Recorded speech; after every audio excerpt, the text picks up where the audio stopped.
ನಮಸ್ಕಾರ ಎಲ್ಲರಿಗೂ. ನಾನು ಭಾಗ್ಯ ಹೆಗಡೆ ಶೀಲಿ. ಇವತ್ತು ನಾನು ಎಂತ ರೆಸಿಪಿ ಮಾಡ್ತಾ ಇದ್ನಪ್ಪ ಅಂದ್ರೆ ಸುಮಾರು ರಾಶಿ ಹಳೆ ಕಾಲದ್ದು ಸಾಂಪ್ರದಾಯಿಕ ಅಡುಗೆಗಳೇ ಹೇಳಕ್ಕೂ ಅಂದ್ರೆ ಸುಕ್ಲುಂಡೆ ಹೇಳಿ ಒಂಥರ ಗಾದೆ ಮಾತಾಗಿರೋಂಥ ರೆಸಿಪಿ ಎಲ್ಲರಿಗೂ ಗೊತ್ತಾಗಿತ್ತು. ನಾನಿವತ್ತು ಸುಕ್ಲುಂಡೆಯನ್ನ ಮಾಡ್ತಾ ಇದ್ವಿ. ಸುಕ್ಲುಂಡೆ ಅದರಲ್ಲಿ 2 ತರ ಮಾಡ್ತಾ, ಒಂದು ಕಾಯಿ ಹೂರ್ಣ ಸುಕ್ಲುಂಡೆ ಮತ್ತೆ ಬೇಳೆ ಹೂರ್ಣ ಸುಕ್ಲುಂಡೆ. ನಾನು ಅದು 2 ಇವತ್ತು ತೋರಿಸ್ತಾ ಇದ್ವಿ. ತಡ ಮಾಡೋದು ಬೇಡ, ಹೆಂಗ್ ಮಾಡೋದು ನೋಡ್ಕೊಂಬನ ಬನ್ನಿ.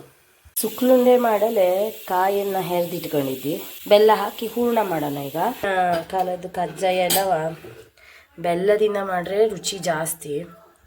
ಬೆಲ್ಲನ ಹಾಕಿ ಕರಗಿಸ್ಕೇಳವು, ಸ್ವಲ್ಪ ನೀರು ಹಾಕಿದ್ದಿ, ಚೆನ್ನಾಗಿ ಕರಗಿಸ್ಕೇಳವು. ಇದಕ್ಕೆ ಏಲಕ್ಕಿ ಪುಡಿನೂ ಹಾಕವು. ಇದು ಕರಗಷ್ಟೋ ತನಕ ನಾ ಏಲಕ್ಕಿ ಪುಡಿ ಮಾಡ್ಕೆ ಬತ್ತಿ. ಏಲಕ್ಕಿ ಪುಡಿ ರಾಶಿ ಪುಡಿ ಎಲ್ಲ ಇದಿಲ್ಲ, ಅಲ್ಲಲ್ಲಲ್ಲ ಒಂದೊಂದು ಬಾಯಿಗೆ ಸಿಕ್ಕರಂತೂ ಭಾರಿ ರುಚಿ ಅದು. ಅದ್ರ ಘಮ ಕೊಡಲಿ ಹೇಳ ಒಂದು ಕಾರಣಕ್ಕೆ ಏಲಕ್ಕಿ ಹಾಕೋದು.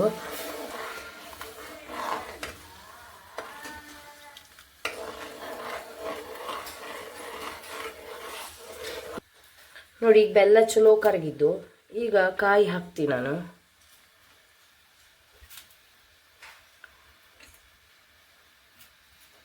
ಇಟ್ಕೊಂಡು ಹಿಂಗೆ ಕೈ ಆಡಿಸ್ತಾ ಇದ್ರೆ ಹತ್ತಲ್ಲಿ ಕೊಡ್ಲಾಗ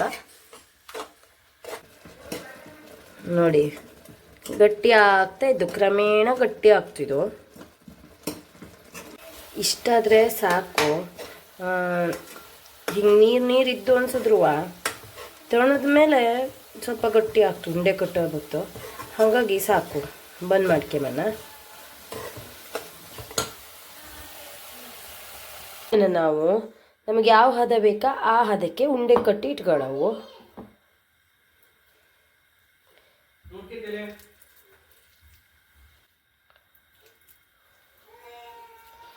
ನೋಡಿ ಈ ಥರ ಈ ಸೈಜಲ್ಲಿ ಮಾಡ್ಕೊಂಡಿದ್ದಿ. ನಾ ಇಲ್ಲಿ ನನ್ನ ಕೈಯಿಂದ ಒಂದು ಹಿಡಿ ಹಾಕ್ತಾ ಇದ್ದೆ, ಸ್ವಲ್ಪ ಮಾಡ್ತಾ ಇದ್ದಿ ತೋರ್ಸಲಾಗಿ ಇಷ್ಟೇ.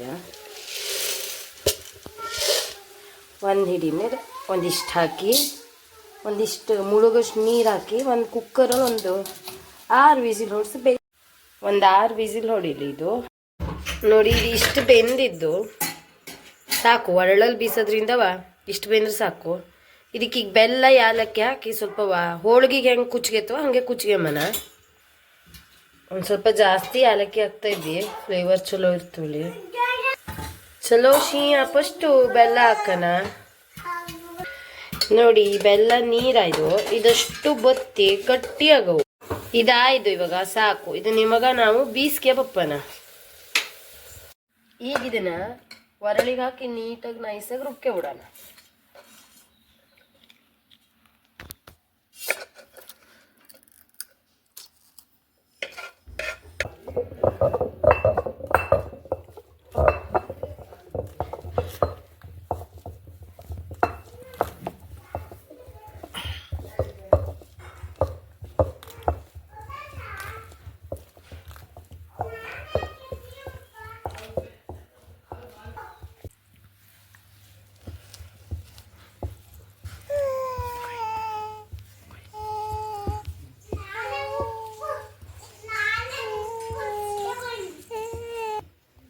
ಇದು ಗಣಪತಿಗೆ ಪ್ರಿಯವಾದ ಕಜ್ಜಾಯ ನಡ.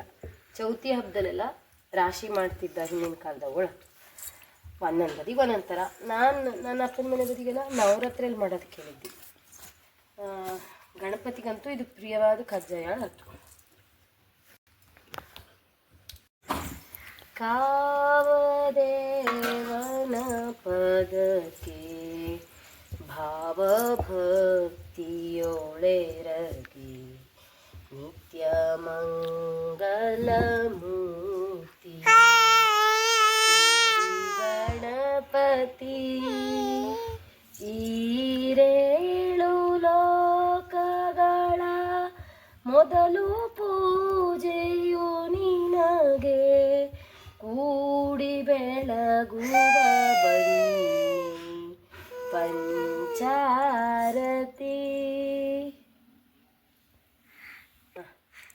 ನೋಡಿ ಈ ತರ ಉಂಡೆ ಕಟ್ಟಲ್ಲಂತ ಗೊತ್ತು. ಸೊ ಇವಾಗ ಬೀಸಿದಷ್ಟು ತೆಗೆದು ಬಿಡೋಣ. ಇಲ್ಲೇ ಉಂಡೆ ಕಟ್ಟಿಗೆ ತೆಗೆದ್ರು ಅಡ್ಡಿಲ್ಲ. ಇಲ್ಲಿ ಒಂದು ಸ್ವಲ್ಪ ಬೆಲ್ಲವನ್ನು ಹಾಕ್ತಾ ಇದ್ದಿ. ಈಗ ನಾವು ಮಾಡಿಟ್ಕೊಂಡಿರೋಂಥ ಹೂರ್ಣನ ಒಂದು ಹಿಟ್ಟಲ್ಲಿ ಹತ್ತಿ ಕರಿಯವು, ಹಾಗಾಗಿ ಒಂದು ಸ್ವಲ್ಪ ಬೆಲ್ಲ, ಅದಕ್ಕೆ ಒಂದೆರಡು ಕಾಳು ಉಪ್ಪು. ಯಾವುದೇ ಸಿಹಿಗಾಗಿಕ್ಕು ನಾವು ಉಪ್ಪನ್ನು ಬಳಸದೇ ಇದ್ರೆ ಅದು ರುಚಿ ಆಗ್ತಾ ಇಲ್ಲ, ಹಾಗಾಗಿ ಒಂದೆರಡು ಕಾಳು ಉಪ್ಪು ಬೇಕು. ಹಾಗೆ ಒಂದು ಸ್ವಲ್ಪ ನೀರು ಹಾಕಿ ಇದನ್ನ ಮಿಕ್ಸ್ ಮಾಡ್ಕೊಂಬನ.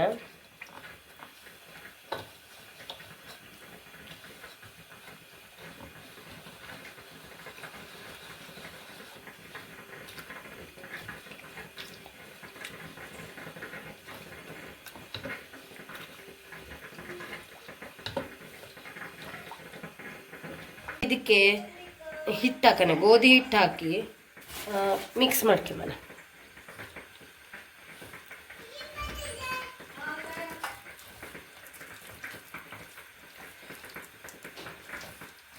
ಇನ್ನೊಂದು ಸ್ವಲ್ಪ ನೀರು ಬೇಕು, ಒದ್ದಿ ಬಿಡವು. ನಾವು ಈಗ ಬೋಂಡ ಎಲ್ಲ ಯಾವ ಥರ ಕರಿತೀವ ಆ ಥರ ಹದದಲ್ಲಿರವು. ಇದು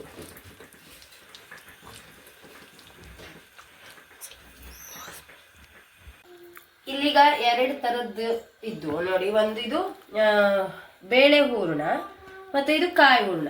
ಸೊ ನಮ್ಗೆ ಇವಾಗ ರೆಡಿ ಇದ್ದು, ಇವಾಗ ನಾವು ಮಾಡಿಟ್ಕೊಂಡಿರೋ ಈ ಗೋಧಿ ಹಿಟ್ಟಲ್ಲಿ ಅದ್ದಿ ಕರೆದ್ರೆ ಮುಗುತ್ತು, ಸುಕ್ಲುಂಡೆ ಮುಗುತ್ತು. ಸೊ ಇವಾಗ ಕರಿಯೋಣ.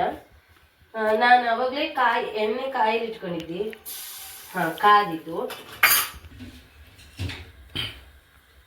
ನೋಡಿ. ಸರಿ ಇದ್ದು ಇಷ್ಟುಂಟಿದ್ರೆ ಸಾಕು, ತೀರ ದಪ್ಪ ತೀರ ತೆಳ್ಳ ಎಲ್ಲ ಬೇಡ ನೋಡಿ. ಇದು ಪರ್ಫೆಕ್ಟ್ ಇದ್ದು.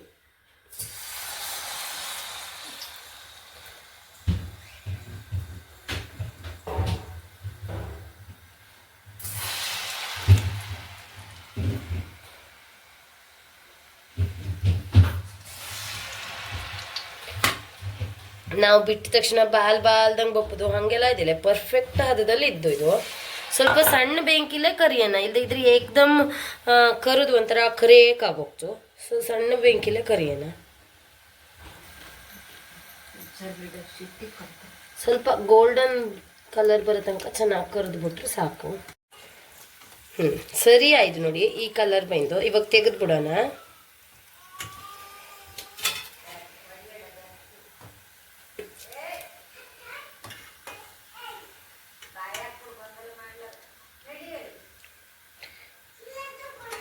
ಇವಾಗ ಕಾಯಿ ಹೂರ್ಣದ್ದು ನಾವು ಬಿಡೋಣ.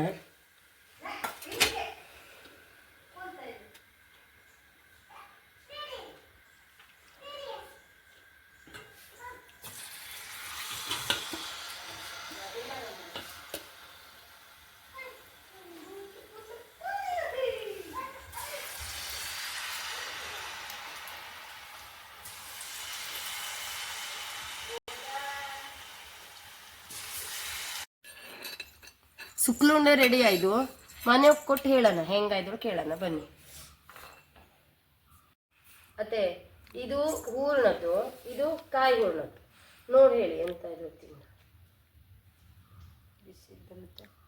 ಹೌದು, ಒಂದು ಒಡ್ಕೊಂಡು ತೋರಿಸಿ, ಒಡದೇ ಇದು ಮಾಡಿ.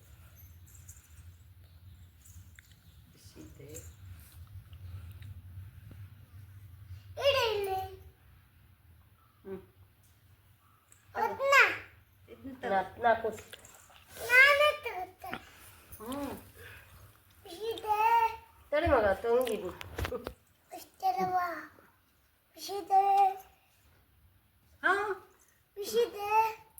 ಚಲೋ ಆಯ್ತು. ಚಲೋ ಆಯ್ತು.